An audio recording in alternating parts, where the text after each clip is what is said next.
So when I sold my 90D, apparently I got a wedding right after, and I needed a gear, I needed a camera, I needed equipment in order to shoot the wedding. So what I basically did is I was in a search and I ended up buying an affordable camera just for the meantime to shoot the wedding. And what I happened to get my hands on was the Canon 650D, popularly known as the T4i. I bought the body alone. It actually came with the 1855, which I sold it separately. I'm going to talk about the body itself because I believe I've made a video about the lens. If you haven't seen it, you can check it somewhere in the description or something. Somewhere. This camera has been around for quite some time now. I think it came in 2014, if I'm not mistaken. There are a couple of versions before this one. There's the Canon 500D, 550D, 600D, 650D, which is this one. It does 18 megapixel photos, so if you are into photography, I believe 18 megapixels is way enough. I mean, for someone starting up, 18 megapixels is really enough for someone who just wants to get something dope for Instagram.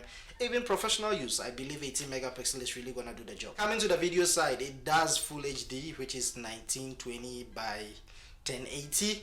It does 24 frames, it does 30 frames, I believe, and there is also a slow-mo, but the slow-mo is 60 frames, which you get on a lower resolution. I think that's 720 if I'm not mistaken. As usual, we talk about the advantages and then we talk about the disadvantages as well. I'm not gonna sit here and then talk nice things about this camera without any disadvantages. That's not happening. So we're also gonna talk bad things about it. I mean, there's a lot of bad things. So if you are getting one, if you want to get one, just wait until I finish I think the most advantage that I really love about this camera, the first thing will have to be the flip up screen. I think that will have to be, and most of you guys do know. So this camera here, I mean, it's an old camera, but it's still got a flip up screen, which is awesome because I believe even the 600 also have a flip up screen, but there is a downside which I'll list just now. It is very necessary. We really need it. So if you are someone that you do shoot vlogs and you want to have the camera facing you this direction, I believe you'll be able to see what is happening, unlike having a fixed screen and then you just be playing a guessing game. I mean, you guys, the next advantage that I'm going to list out here will have to be the HDMI. Most of the cameras around this price range, it's very tough to get an HDMI port on it, and even if you do get an HDMI port on it, it is the smaller HDMI. I think that's the macro if I'm not mistaken. This HDMI is not the big size as well. It's also, I think this is a mini if I'm not mistaken, is the one after the smaller one, which I do have a couple of cables here, and I believe most of you guys, it's not the best out there, but at least it has it. So if you want to connect this camera to a live stream device, television, external monitor, you're good to go. The camera also have a microphone jack. Okay, most of the cameras these days, you know, let me just give you a quick background story. My buddy Gabriel is actually in search of a camera, so we went to one person who was selling a 1300D, and it was surprising because I actually thought every camera got a microphone jack. I didn't know some of them do not have them. We got there, he was happy with the camera. Now we checked everything. We only found out later that the camera does not have microphone port. Where is it? Where did it went to? So let's just assume that, okay, if you want to shoot this type of videos and you want to use a lapel mic clipped onto your cloth, you will not be able to do that with the 1300D because it does not have any microphone jack. So it's out here. If you need it, it's there for you. It does the job. It really does the job. It uses the EF glass, okay? And you guys do know that Canon got a huge selection of lenses.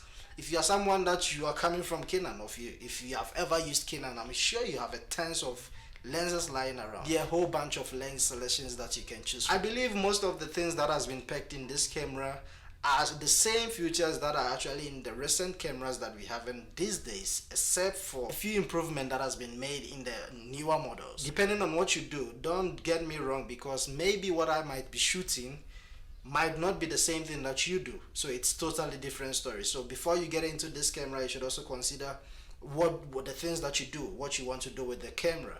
So for me, I think it really ticks a lot of boxes for me. So on the 650D, you do get a touchscreen. Yeah, there's a touchscreen function on this camera. So if you're in a hurry, or if you want to move your autofocus in a speedy way without having to use those dials and all that, you can quickly tap on it. You can do the whole thing here with the touchscreen. Everything works. It works. It does the job. You just tap and you're ready to go. Whatever you want to do, it does the job very well. So I really love the fact that they also implemented the touch screen function. I mean, most cameras these days, you do not get all these features. It's either it's a fixed screen, the screen is together with the camera, or you get articulating, but it's still not a touch screen. So there are a whole bunch of things that they are busy doing with cameras. So I believe if you are really on a budget and you really need something on a get-go, something that's really not gonna break the bank, something that's gonna get the job done, well, I can really recommend this camera for you. So let's get straight into the disadvantages, and I believe there's a couple of them. If you're already using this camera, if you want to buy it, please don't get me wrong. These are things that I encountered, or these are the problems that I faced about a month now that I've been using this. I think I've been using it for over a month now, if I'm not mistaken. So let's get straight into the disadvantages. The memory card slot. I'm not sure why Canon does that, but it looks like Canon have been doing this for ages, okay? So this camera only uses a single card slot, and even most of the cameras that I've owned, it has always been a single card slot, except for the really high-end production cinema lines, C70, C200, and a couple of them, they got double slot. I think it's now time that Canon start looking into this, because trust me, as content creators, we really need this. You can never tell when your card is gonna fail. So it's a must. Please, Canon, take note. So this camera here does not have any 4K, okay? Coming from cameras that have been doing 4K, it all depends. It all depends, like I mentioned. It all depends on what you want to do on the camera. I mean, I believe I've been in this videography game for quite some time now, and like I said, this is where I started my whole videography game. So I've been using 1080p for quite some time now. It's not really bad. Well, it does great. It does 1080p full HD, not OI. It does IBP, I think. Yeah, I think it's IBP. This camera has come to my rescue, okay? I've shot a full wedding with this camera. If you guys did not see the video, I think you can check in the playlist, or I'm gonna link some videos, links out in the description. You can just check it out. I've shot a full video, I think a half-day wedding video with this camera. I've done a birthday shot as well with this camera. I've done a couple of shots here and there, and it really did the job. I'm not gonna sit here and lie, it's really served the purpose. Originally, when you buy it from the shop, it comes with the 1855, which is the kit lens. So I believe if you really dump that lens, well, you can use it if you really do not have much as a starter. But as times goes on, I believe if you can up your game in the lenses, you're really going to get some cool footages with this camera. The next disadvantage that I'm going to list here will have to be the autofocus. The autofocus has been one of the biggest downside on this camera ever since I've had it. If you are really someone that is coming from a camera that you've been spoiled with a great autofocus, like the Sony's, I mean the latest Canon models, their face detection autofocus and all that, you're not really gonna have a good time with this autofocus system.